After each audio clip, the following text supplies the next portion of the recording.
do this. You see the screen, footrest, pretty long. Even scooting down, my feet still don't reach the end of it.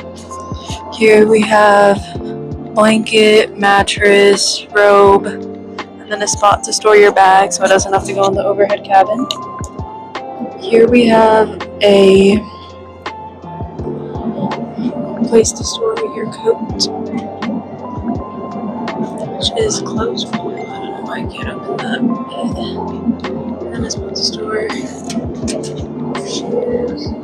I put my shoes here. And then this is your door. It closes and opens. And the flight attendant has to come and unlock it after takeoff.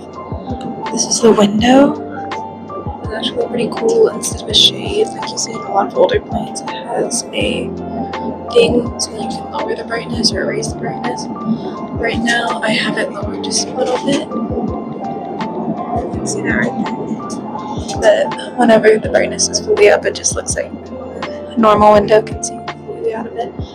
This is the in-flight entertainment system. So I can figure out. Okay.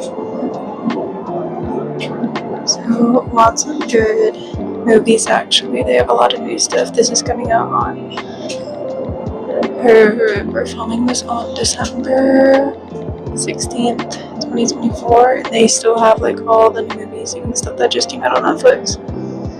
Like if you go to new releases. See, Animals, Beetlejuice, this just came out this Halloween. It Ends With Us. This was just out on Netflix like 5 days ago. So much new stuff. And then they just have a super wide range of movies. And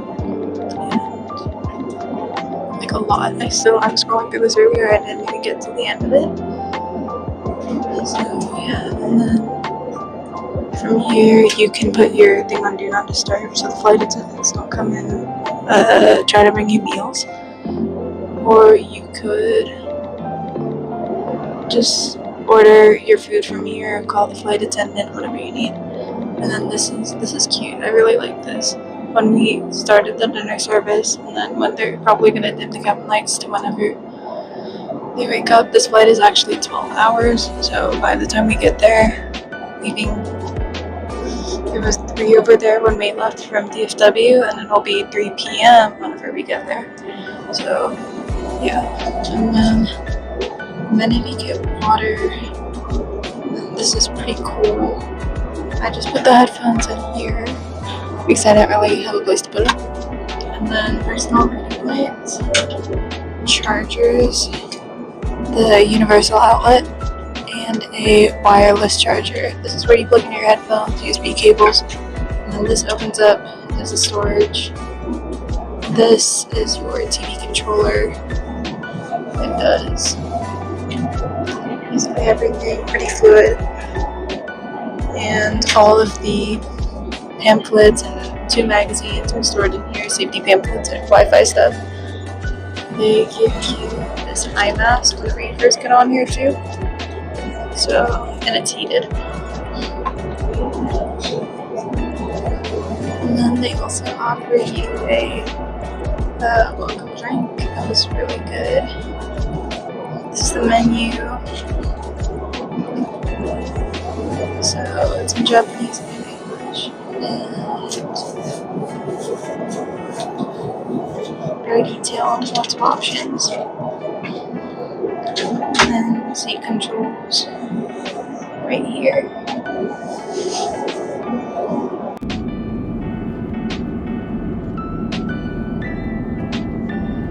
The flight attendants came by and asked what you wanted for your meal, giving the option between the Western and traditional Japanese meal. As someone who doesn't eat seafood, I took the Western meal.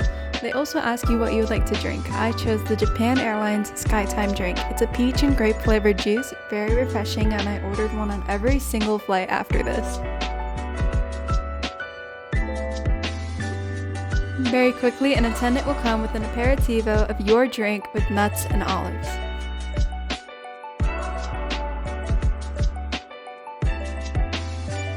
After a while, they'll bring you a starter. For this flight's Western meal choice, it was a salad with shrimp, meat, and dressing. For the main course, I was served steak with mashed potatoes and beans. This was really well cooked, portioned, and tasty. And finally, dessert was custard with nuts. It was the perfect way to finish out the meal. After dinner, I turned on a movie. There was the option to use the provided headphones, pair your own, or use the in-seat speakers. I started off with the headphones, but later switched to the speakers, as it was much more comfortable when laying down. Before making my bed and lying down, I went to the bathroom to change. The bathroom was clean and spacious enough to change without hitting the walls. There was a place to hang your clothes or another to set them down. There was also a small selection of amenities. Everything was very hygienic and well maintained.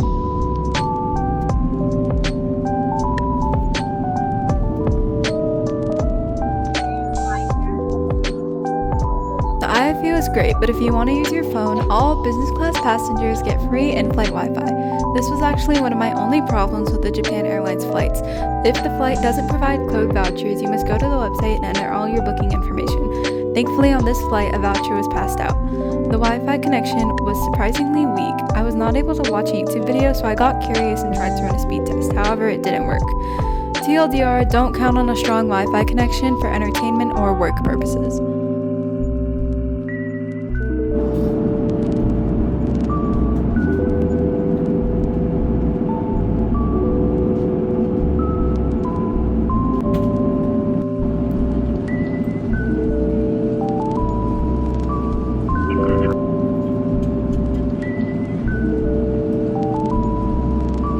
The bed is a lie flat that you can make at any time while at cruising altitude. A lot of other older planes require flight attendant assistance to make your bed, which I'm not a fan of.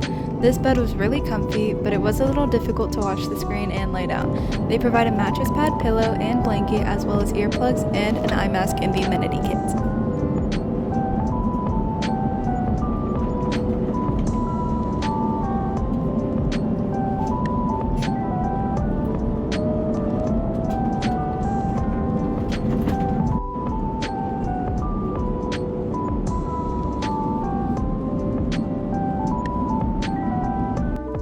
Quick side note, I did forget to record opening the amenity kit. Inside there was a charger with a Type-C and old Apple Lightning cable port, a sleeping eye mask, pocket tissues, phone stand, earplugs, and a toothbrush with toothpaste. To finish up, I would rate the food an 8 out of 10. Not a strong appetizer for me personally, but the main course and the option to order a la carte made up for it. The seat is a 10 out of 10. Honestly, no complaints. It was very practical and I wouldn't change a thing. The surveys was a 10 out of 10. The staff was so kind, respectful, and was also very fast when the call button was pressed. The in-flight entertainment, 10 out of 10. Once again, very practical and up to date. The in-flight Wi-Fi, a 4 out of 10 for being free for business class. It was good for Google searches, but not much else. Overall, the Japan Airlines A350-1000 scores a 9 out of 10. Hope this helps and see